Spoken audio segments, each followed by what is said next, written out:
Now, one of the most important and effective ways of marketing your business is through an email newsletter. You've probably heard this before. You've probably heard it from me too, but it really is a fact because an email newsletter is a very easy way, I think, of getting the word out about what you do, the problems you solve, the services you offer, offering special offers at discounts and getting people to buy them, and so on.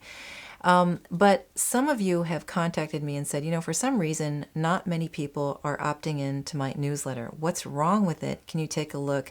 I've taken a look at a few, and I think there are a number of reasons, but I'm going to go into one in this particular video, and that is the wording of your opt-in in that section where you're asking people to sign up, get the freebie that you're offering, your lead magnet, is not so great. So let's take a look at that and how we can change that around.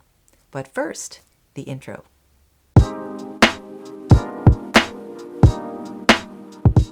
So as I just said, we all know that email marketing is really important. Your business really can't survive without it. So getting people to opt in and become subscribers is really important. But when they're not opting in, what's going on? What's not working? So in this video, like I said, we're going to talk about how to reword that opt-in area so that it's really enticing. There's a sense of urgency people feel about signing up and getting that lead magnet, that freebie you offer, and then becoming a regular subscriber. Now, I thought instead in this case, I would offer you an example that I recently came across when I was reading the New York Times website. And it's from a company called Fisher Investments. Now, I'm not affiliated with them. I don't even have an account with them, nothing. But I saw this and I thought this is a perfect example of how you do it right, okay? And before I get into it, let me just say that this particular opt-in really struck me because it hits all of the points that you need to have in your opt-in, in the language of your opt-in, which is you state a problem, you attract people's attention, and then you give them a solution, and then you have a call to action, all right? So let's take a look at it. I'm going to put my glasses on, but I'll have a graphic up here so you can see it. The ad says, blunder number 10. That attracts people's attention right away. What is blunder number 10? How many other blunders are there? Okay, so you immediately get people's attention with that.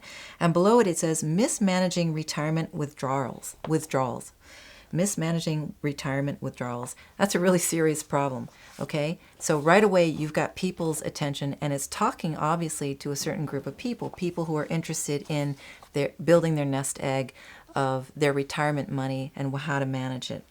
The next sentence is, you've accumulated a large nest egg, so making the wrong withdrawals could put your retirement at risk. That states the stakes, okay? If you do it wrong, you're not going to be able to live your retirement days comfortably because, who wants to mess that up, okay? So then they go right into the solution. If you have a $500,000 portfolio, you should read 13 Retirement Investment Blunders to Avoid. It's a free guide. So immediately they're stating some kind of solution to that problem. And then they have a button that says, learn more. I personally, if I had done that button, if I'd created that button, I might have said something different like get the free guide now. But it's pretty clear that's what you're going to do. You're going to click on that button and it's going to take you to a sign-up page where you fill out information, and then in exchange for that information that you've given Fisher Retirements, they give you the free guide with the 13 retirement investment blunders to avoid. And that's really how you do it. I couldn't have created a better example myself because it speaks to a problem that people have. It speaks to an anxiety that people have. It states the stakes, the things that can get worse if you don't sign up and get this free guide with them. And it also gives a nice little solution to the problem right there. And then they get your information, you get the guide, and eventually, as you get to know them over time by reading their regular newsletter, you might become one of their clients. And that's really how it's done. So again, just to reiterate, what you want to do is you want to state some kind of problem that people have. Be specific. Offer them a solution. And if you can think of the stakes, how things could get worse if they don't sign up and get this freebie from you, put that in there as well. And then have a clever button that calls them to action, and boom, you've got them on your list. And your list is so important because, as I've said before, People are not going to usually buy from you on the first visit to your website. They're doing their due diligence. They're thinking, who are you? Who is this person? Who is this business? And how can they really help me?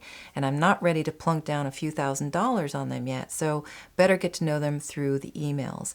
And as they get to know you through your email newsletter, which you send out maybe once a week, once every 2 weeks, once a month. Some of you send it out quarterly. It's up to you.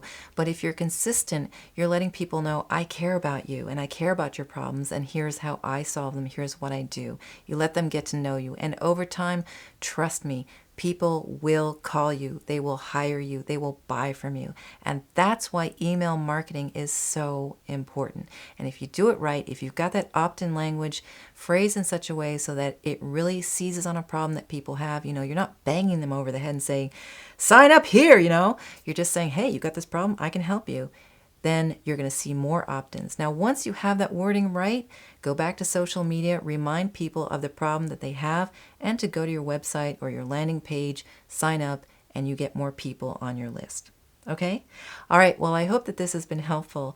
And if you're having issues with your email newsletter, or you want to get some advice on your website project, whichever it is, by all means, go to my website, maripfeiffer.com, sign up for a web clarity call. We'll talk for 30 minutes, 45 minutes. It's all free, no strings attached.